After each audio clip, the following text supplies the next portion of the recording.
And here is an exclusive conversation with an astrologer who's known to have predicted accurately when President Joe Biden would have stepped down from the presidential race this time around.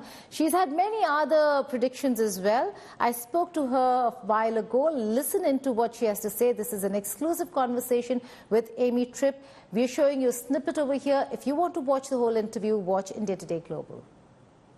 So you did prophesy that Joe Biden, who's 81 years old, will be stepping down on the 11th of July? Yeah, the 21st.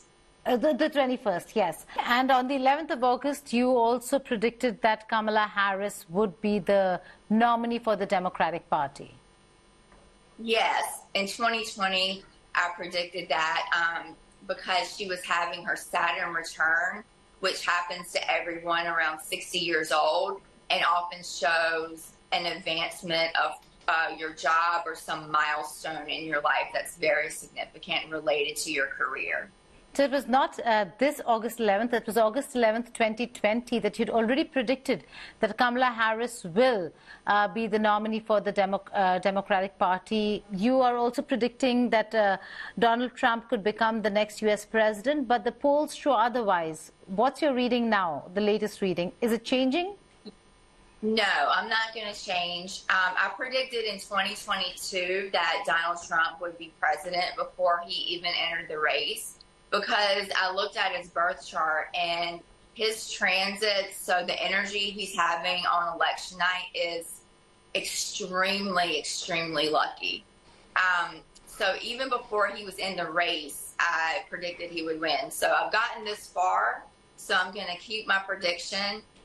The polls can change, and I've looked at Kamala's chart more in depth now that she's the nominee. And she does have really excellent transits happening to her chart as well, much better than Joe Biden's. In fact, I tweeted that if I were in the Democratic Party, before this happened, I would put her to the front because her transits are much better. However, I think Trump edges her out when it comes down to it. So her chances are better than President Biden, but not good enough to beat Donald Trump. Right. I think she'll definitely make it a much closer race. I think it'll be tight. I think with Biden, Trump would have ran away with the race, but it's going to be a much closer race. I think there will be something that kind of happens between now and Election Day that might swing things a little bit. I've been predicting maybe some sort of attack happening. I did in April to the U.S. or with the U.S. involvement. Now, I don't know if that will transpire or not. I could be totally wrong. But I think there might be something like that takes place. And there is a lot of tension right now with the U.S. and Israel. So I'm not sure how that will play out. But I do still think Donald Trump will be the president. And I'm going to stick with that prediction. Well, that's a very important point that you're making. Is this a prediction about the assassination attempt, or are you saying there could be an attack on the United States of America, and is there a time frame?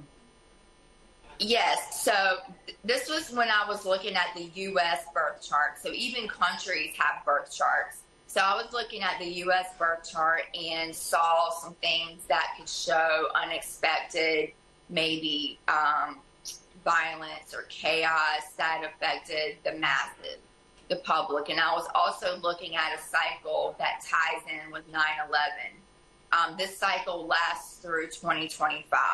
So that made me it raised my eyebrows a little bit. It's certainly raising mine. But you don't have a time frame. You're just saying you do have a time frame, but not a specific one. It's from now up until 2025? August or September of this year, or May, June, July of next year.